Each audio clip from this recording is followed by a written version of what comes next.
23 minutes after the hour. Well, when the FDIC comes knocking at a bank's door, they sneak into the town under the cover of night, stay in a motel or hotel, hush, hush, mush, mush, and without anyone knowing it, swoop in as if they were making a drug raid for the DEA and padlock everything and take over that financial institute, lock, stock, and barrel. And now the headline says that apparently more than 300 banks are on the radar screen of the FDIC for possible closure. To explain that, Dani Babb, Dean of Business at Andrew Jackson University. Thanks for rejoining us, Dan. My pleasure. Happy Wednesday. Well, I don't know, it's not happy for me, and it's probably not happy for those 300 banks out there who are wondering who is going to be padlocked and taken over by the FDIC. This is a tremendous number. This went up from what, like 50 or 60 banks that were on the danger list? Actually, it went up from about 252 from the middle of last year. But part of the difference is here the reserve requirement.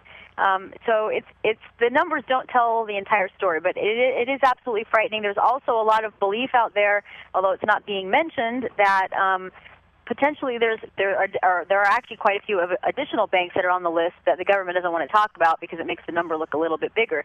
And we don't have reports to confirm that, but there is a lot of rumor going around in Washington about that. All right, so the first thing, Danny, people want to know is how much moolah shmoolah that I have in the bank is covered by the FDIC? Well, thankfully, a whole heck of a lot. Now you've got about $250,000 in coverage, and that can actually go up based on a variety of factors, like what types of investments you have it in.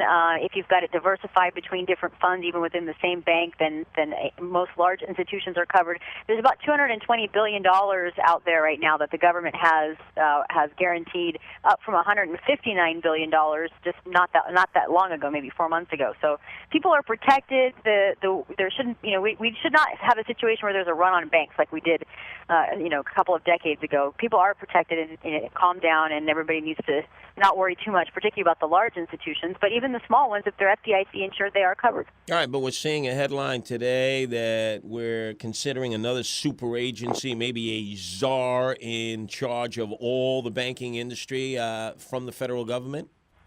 I've only been hearing rumors of that for the last couple of hours. I have not been able to confirm that. The only thing I was able to confirm is that the FDIC chief economist Brown says that we haven't yet seen the worst of the financial crisis in the banking industry, which would then lead to, of course, perhaps there may be some additional oversight.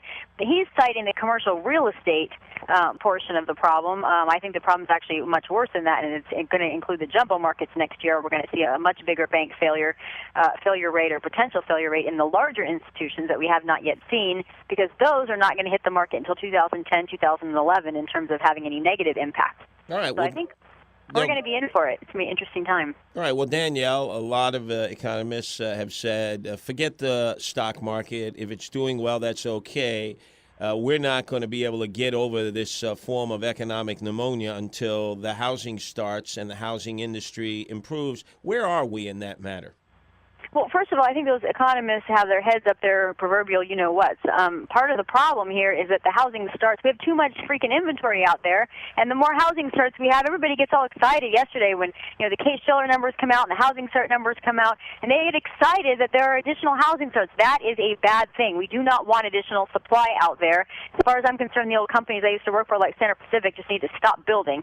But where we are in general right now, interest rates inched up just a little bit today, which is why we saw the stock market go down a bit.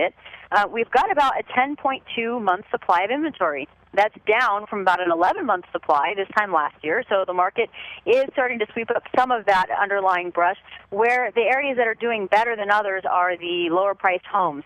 Right now, the median price is $170,000. That was about $240,000 in the middle of the real estate boom. It was about $200,000 this time last year, so it is down quite a bit. It's down 15% from April of 2008 across the board. But people need to be careful about worrying about anything Case-Shiller brings out, because they have two indices, the Metro 20 and the Metro 30. Both of those have a key word in there, and that's metro. They don't take into consideration middle America, suburbia, non-metro areas. So if you're in the middle part of the country or not in an urban area that Case-Shiller includes, you may not have even seen this drop in values. There are plenty of places, for example, I research in Texas that have not seen a drop at all. So the key is just to, try to pay attention to the individual market. Well, we appreciate Danielle Babb, the way you're able to break down these complicated economic issues. You're obviously very bright.